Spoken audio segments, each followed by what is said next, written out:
ঢাকায় আসার গল্প? এরপর আমি ঢাকায় আসলাম, ঢাকায় আসার পর একটা না, অবশ্যই আমার বাবা মা তখন এসেছে আমার সাথে, তখন সাপোর্ট দিয়েছিল, বিকজ আমি একদমই শিওর ছিলাম, একদম সিরিয়াসই ছিলাম না, বিশ্বাস করো। হ্যাঁ, আসছি, ঘুরছি ফিরছি, মামা বাড়ি ঢাকায়, এই সিলেটে মামা বাড়ি ঘোরা হয়ে গেল। সো আমি আসলে ওরকম একটা ফিলিংয়ে ছিলাম। তো এইভাবে একটার পর একটা রাউন্ড যেতে থাকে, তারপর আমাদের ক্যাম্পে আমাদের যাওয়া হয়, অনেকগুলো সময় পার হচ্ছে, আর প্রত্যেকটা রাউন্ডের পর আমি বলতাম কি আমি এই রাউন্ডেও পাস, বা আমি এই রাউন্ডে পাস করে ফেললাম, মানে আমি নিজেই অবাক হয়ে যেতাম।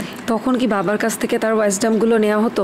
বাবা অবশ্যই আমাকে তখন অনেক কিছু বলতো, যে এটা করো না, ওটা করো না, এভাবে করো, ওভাবে করো। বা যেটা হয় কি জানো, আমার এক্সপিরিয়েন্সের অনেক অভাব ছিল, তো এখন মাঝে মাঝে বুঝি যে আই উইশ আমি এখন যেভাবে গান করি তখন যদি করতাম, তাহলে হয়তো একটা ভালো পজিশন পেতাম। বাট তখন যে যতটুকু পেরেছি, যতটুকু করেছি, ওটাই ন্যাচারাল ছিল। আবার তখনকার ভয়েস টেক্সচারটা এখন আবার আমার নেই। সো এই জিনিসগুলো খুব মিস করি। বাবা সবসময় বলতো যে তুমি এটা করো না, ওটা করো না। তারপর একটা পর্যায়ে গিয়ে আমার কাছে মনে হলো যে না, আমার আসলে যে জায়গাটুকুতে এসেছি, এই জায়গাটা অনেকের স্বপ্ন। সো আমার এখন একটু সিরিয়াস হওয়া দরকার।